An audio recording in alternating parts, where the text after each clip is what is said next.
Olá, seja bem-vindo ao canal Chave de Leitura. No vídeo de hoje a gente vai conversar sobre Mérito, da Rachel Cusk, livro que foi originalmente lançado em 2018 e que aqui saiu agora, acabou de ser publicado em 2021, a tradução pela editora Todavia. Esse então é o último volume da trilogia, que começa com esboço. Eu aqui no canal já resenhei tanto o esboço quanto o trânsito, vou deixar os links aqui no card. E hoje vou então finalmente falar da conclusão da trilogia, né, dessa trilogia intrigante. Vou começar falando de umas características um pouco gerais e que tem em comum com os outros livros, para depois falar do que ele tem de intrigante, tá? E assim, eu vou abordar uns aspectos bem específicos que me chamaram a atenção. Eu cheguei a ler algumas resenhas, mas quando eu fui anotar o que tinha me chamado a atenção sobre esse livro, eu percebi que foram coisas que eu não tinha reparado vendo sido comentadas nas resenhas que eu li. Então, assim, talvez seja uma leitura bastante específica. Mérito vai repetir aquela estrutura de encontros e diálogos que acontece no esboço e que acontece no trânsito. A gente viu no trânsito que a Faye tinha se divorciado, que ela até tinha encontrado um cara. A gente vai saber um pouco sobre o andamento da vida dela aqui nesse livro. Embora no livro anterior ela estivesse na Inglaterra, no seu país de origem, reconstruindo a vida, reconstruindo a casa. Nesse ela tá viajando novamente como ela estava no esboço. No esboço ela tinha ido para participar de umas oficinas, fazer oficinas literárias. E em Mérito ela viaja para participar de eventos literários, feiras literárias, festivais e conferências. O mundo literário vai ser bastante abordado aqui. Esse também é um livro onde nos diálogos com várias pessoas, e aqui os diálogos vão acontecer com escritores, editores e repórteres, porque vai haver algumas entrevistas, e alguns organizadores de evento. Em Mérito, como nos outros dois romances, vão voltar esses diálogos sobre carreira, filhos, divórcio, família, maternidade, paternidade e o andamento da vida, né, o desenvolvimento da vida. Esses assuntos vão voltar. Mas algumas coisas me chamaram a atenção aqui nesse livro. O livro é dividido mais em duas partes. Embora a gente consiga identificar cenas específicas, ele não tem aquela divisão em capítulos como o esboço tinha, mais certinho. Ele é dividido em duas partes. Uma parte acontece na Alemanha, embora a Faye nunca diga o nome dos lugares onde ela está. Fazendo uma pesquisa, a gente descobre que lugares são esses. Na primeira parte do livro, então, ela participa desse festival, dessa feira literária, que acontece na Alemanha, provavelmente na cidade de Colônia, por algumas peculiaridades da cidade lá que ela descreve. Na segunda parte, ela vai participar de uma conferência e ser entrevistada em Lisboa. O livro já começa com uma quebra de expectativa, porque ele começa com uma cena parecida com o início da cena do esboço, que é a Faye num avião conversando com um homem que vai falar longamente sobre a sua vida. A diferença é que se em esboço a Faye aparecia muito pouco, ela falava muito pouco, ela ficava muito como ouvinte, e no trânsito ela vai falar um pouquinho mais, tanto que na minha resenha eu me perguntei se a Faye estava um pouco cansada desse papel e estava mais afim de falar um pouco, né, até porque ela faz alguns questionamentos nesse sentido no segundo volume. Aqui, nessa primeira conversa do avião, a Faye vai falar um bocado e logo em seguida ela vai se retirar e vai voltar para aquela posição de ouvinte, né, de pessoa que mais ouve, mais escuta e que fala muito pouco das suas interferências. Ela faz algumas perguntas para os seus interlocutores, mas de modo geral nem essas perguntas ela coloca mais no livro. Ela diz assim: fulano disse algo em resposta à minha pergunta, mas ela não diz exatamente qual era a pergunta. Mas o que mais me chamou a atenção no livro são comentários que ela faz, o modo como ela vai descrevendo as pessoas, os eventos, a realidade. É isso que foi criando um padrão no romance, que fica um padrão meio de pano de fundo em todo esse monte de conversa sobre mercado editorial e vida de escritor, enfim, e também sobre a vida pessoal. Todos os personagens que a Faye conhece parecem deformados de algum modo. Não deformados, assim, realmente por algum acidente ou algum problema de nascença, mas ela os percebe como se eles estivessem de um jeito muito estranho. As pessoas se vestem de modo estranho, elas parecem muito magras ou muito velhas ou muito cansadas ou muito pálidas, o rosto delas é muito flácido, o cabelo é muito fino. Ela sempre ressalta um certo grau de estranheza que as pessoas têm, e todas elas têm algum grau de estranheza, mesmo quando elas são bonitas. Então elas parecem distorcidas. O mesmo acontece com as cidades que ela visita. Ela descreve Colônia e Lisboa como cidades absolutamente sem sentido na sua organização. Os prédios não fazem sentido, as ruas não fazem sentido, as construções não fazem sentido, os prédios são feios. Muitas construções são premiadas porque foram feitas por grandes arquitetos, mas são absolutamente disfuncionais, não são práticas, as pessoas se sentem mal, se perdem, são escuras, as pessoas não encontram as coisas. Os serviços, o trânsito, a malha viária não funciona, em vários momentos ela ressalta isso. E os próprios eventos literários em que ela participa também parecem não funcionar. São mal organizados, têm regras estranhas, as regras não funcionam, dão errado. Todas as coisas que são descritas no livro parecem ser dotadas desse certo grau de disformidade e de bizarrice, de coisa estranha, de aberração às vezes. E isso traz um clima quase de sonho pro romance. Tudo parece meio um pouco irreal. E aí tem a irrealidade das situações também. Porque a Faye vai ser entrevistada em vários momentos. O que você espera de uma entrevista? Que o entrevistador vai fazer perguntas e o entrevistado, que é a pessoa ali, né, o que importa na entrevista, vai dizer. E, no entanto, as entrevistas nunca conseguem ser realizadas.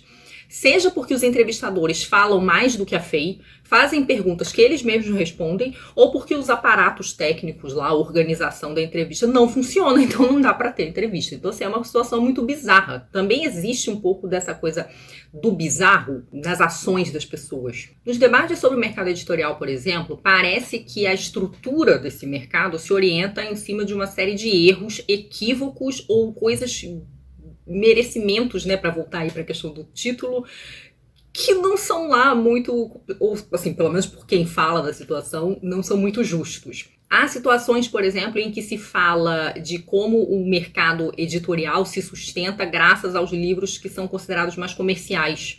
Ou seja, aos livros que, pelo próprio mercado editorial e consumidores, nem sempre são considerados a grande arte, né? Ou seja, a grande arte só não morreu ou só não sumiu porque ela está sendo, de certo modo, amparada pelo sucesso dos livros mais comerciais, que pela crítica são considerados mais medíocres. Existe também uma situação de que os autores de grande sucesso têm como resposta ou resultado do seu trabalho algo também um tanto estranho. Então tem uma situação de um autor que é descrito como um grande autor, uma literatura que é de grande qualidade, mas ele parece ser uma pessoa profundamente angustiada, deprimida, sofrida. Por outro lado, tem um outro autor que é um ghostwriter de uma série de sucesso, e ele é um grande babaca.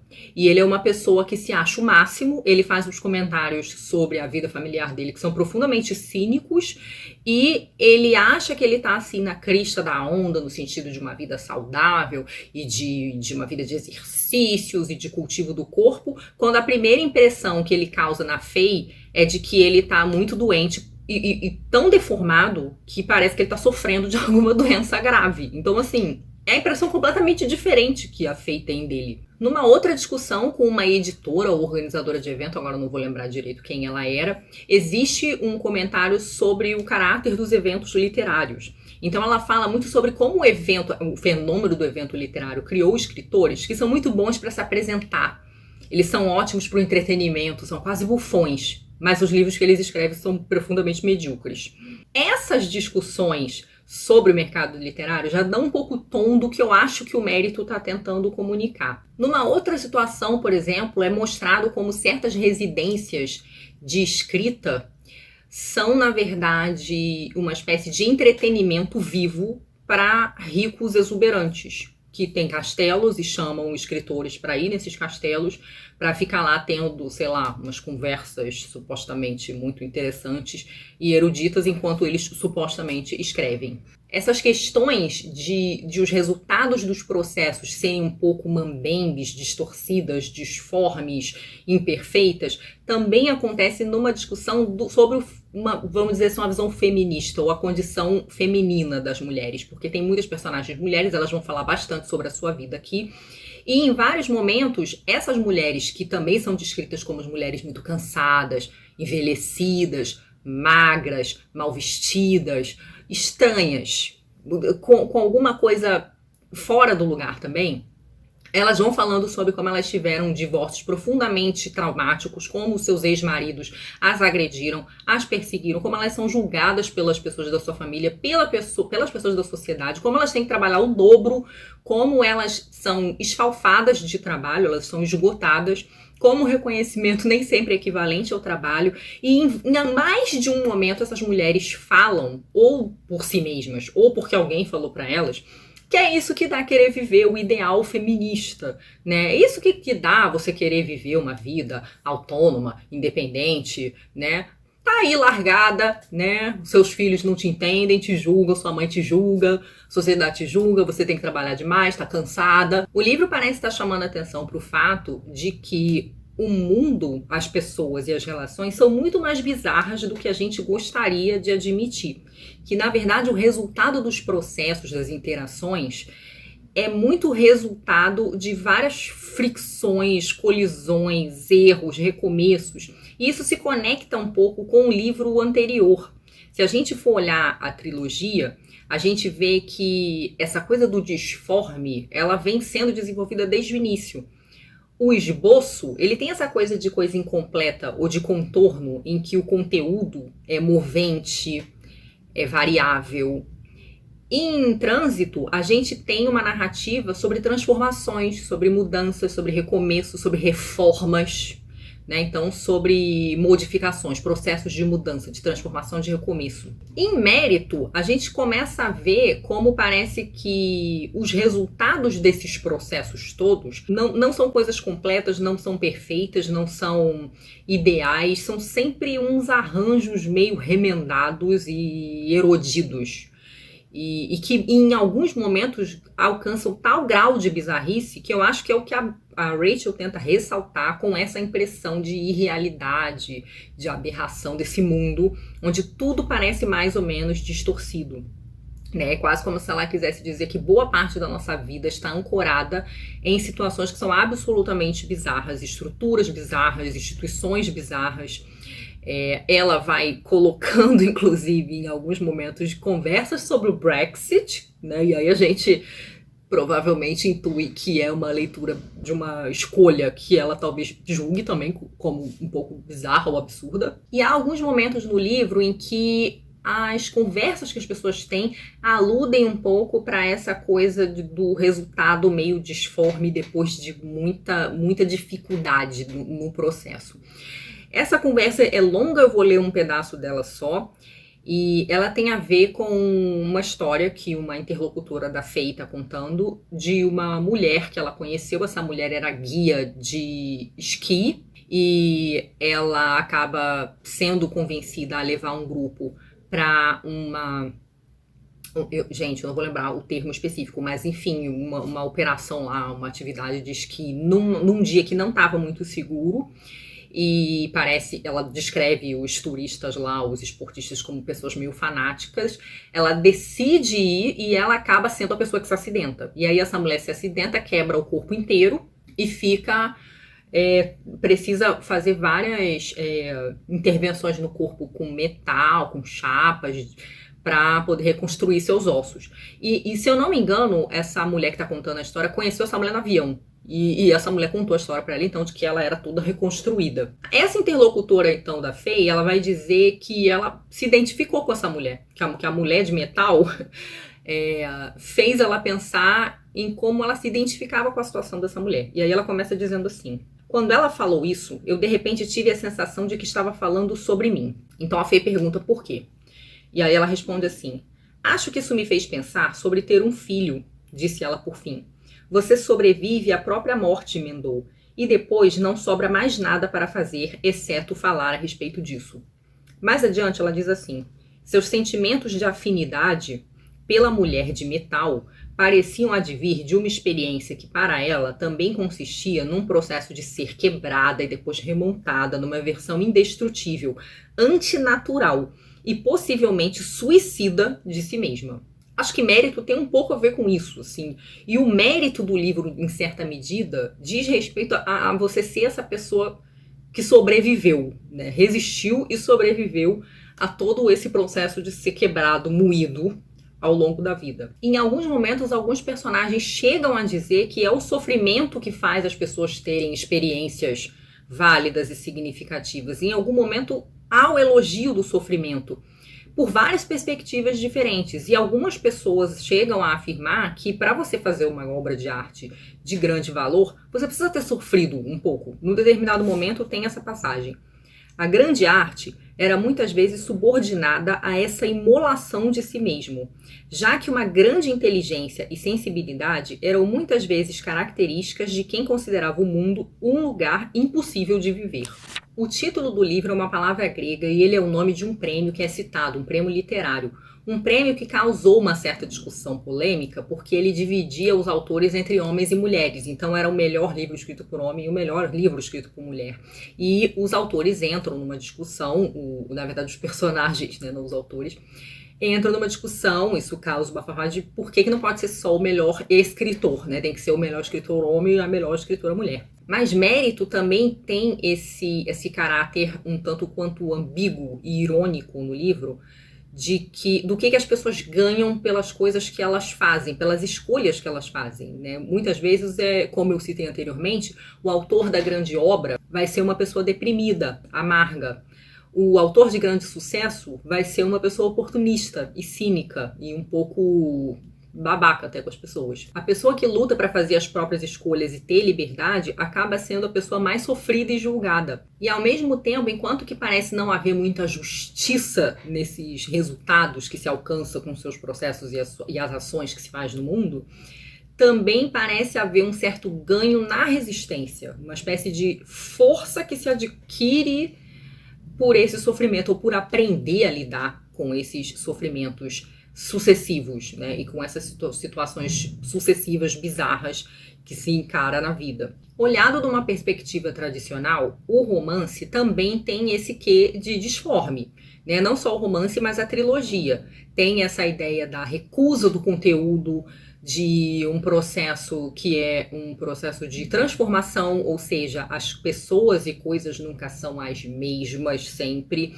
não existe uma ideia do acabado, do perfeito, o sentido se perde, não existe uma linha mestra, né? Essas histórias elas não têm linha mestra, elas frustram a expectativa, é um romance em que existe uma narradora, mas ela não fala de si, o livro não tem enredo, ele não caminha para um lugar específico, ele traz discussões contraditórias dentro dele mesmo. É um livro que nega essas formas acabadas e fixas e específicas e bem contornadas e completas como algo ficcional, como algo artificial, né? E que mostra que, na verdade, são processos. Tem um momento no livro onde uma das personagens, uma das escritoras, fala que ela tem a impressão de que o real é algo sobre o qual não se consegue falar. Uma discussão que já tinha acontecido lá no esboço sobre o trauma, né, sobre a experiência. A experiência não é algo sobre o qual se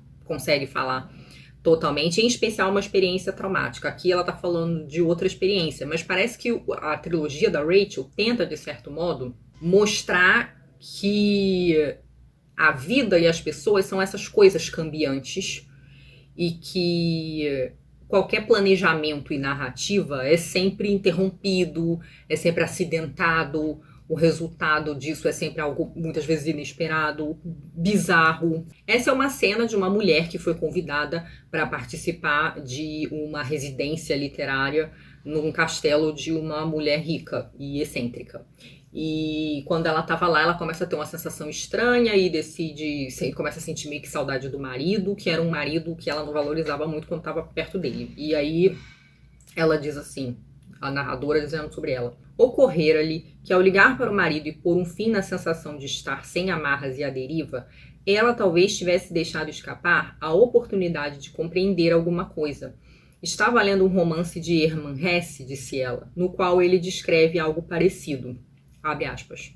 O personagem está sentado na margem de um rio, disse ela, apenas olhando as formas que a escuridão e a sombra desenham na água e os formatos esquisitos do que talvez sejam peixes debaixo da superfície, que num segundo aparecem e no seguinte tornam a sumir, e percebe estar olhando para algo que não é capaz de descrever, e que ninguém seria capaz de descrever usando a linguagem. E ele meio que tem a sensação de que aquilo que não é capaz de descrever pode ser a verdadeira realidade. A cena final desse livro é absolutamente bizarra, estranha, incompreensível, um pouco irreal. É uma cena de insegurança e que tem um quê de hostilidade. Eu não vou dizer o que é, mas ela é muito bizarra. E ela é estranha. Enfim, ela se conecta com as coisas que foram ditas ao longo do romance, nas conversas e tudo mais, mas de um modo muito estranho. Assim, ela é a culminação da bizarrice nesse livro. E é interessante porque o trânsito termina com uma cena de jantar muito bizarra também. É quase como se o trânsito tivesse acenado para o que seria o mérito, né? E ele termina assim absolutamente louco. E eu fiquei assim, olhando para a parede, tentando entender o que tinha acontecido ali. Enfim, eu acho que é mais um ato desse de recusa do livro, de explicar as coisas e de dar um sentido claro para elas e conectado, enfim, algo que caminhe para um lugar específico. Mas eu acho que olhando esses padrões que ficam ali muito como um pano de fundo, a gente vai percebendo um pouco as reflexões que a Faye está fazendo. É algo que ela faz no esboço também. Na minha resenha do esboço, eu me lembro de ter falado isso, que o esboço era um romance que era muito interessante prestar atenção na forma. Era um romance que tinha simetrias, que tinha umas repetições, que tinha umas retomadas, e essas retomadas falavam um pouco sobre o que estava sendo discutido. Aqui me parece que o padrão é exatamente esse quê de estranho, de real, de bizarro, de meio disforme, quase de aberração. Mas como isso é constitutivo das pessoas, né? Como assim, o mundo, os processos são bizarros e as pessoas são partícipes dessa bizarrice também. E eu, de fato, acho que a trilogia foi fechada muito bem, de um modo muito interessante. Acho que nesse grande ensaio ficcional sobre a recusa, talvez, da forma acabada, né? De como tudo são processos, metamorfoses, mudanças, transformações. Eu tô muito curiosa para saber o que vocês que leram acharam. Algumas pessoas vieram aqui comentar na resenha do Trânsito que tinham lido Mérito e me digam o que vocês acharam, porque eu acho que esses livros, eles rendem muita coisa para se refletir, né? Eu terminei de ler esse livro hoje e aí fiz esse esforço de sentar e tentar esboçar as coisas que me chamaram a atenção, porque no minuto que eu terminei eu tava muito perdida, assim, sabe? Tipo, meu Deus, o que aconteceu aqui, assim? E eu acho que a pista da estranheza foi o que deu o que conseguiu cercar um pouco ali o que estava sendo discutido. Mas eu tô muito curiosa para saber o que vocês acharam. Mas é isso, eu gostei bastante da trilogia, achei muito interessante. Tô com vontade de ler outras coisas da Rachel. Eu já tô com outro livro dela aqui, que é o Variações Bradshaw. Mas me parece, tenho a impressão de que ela não havia feito nada parecido com essa trilogia antes. Então talvez os livros dela anteriores sejam diferentes. Quem já leu, se puder me falar aí o que vocês acham, eu vou agradecer muito. É isso, muito obrigada pela companhia. Beijos pra todo mundo. Tchau.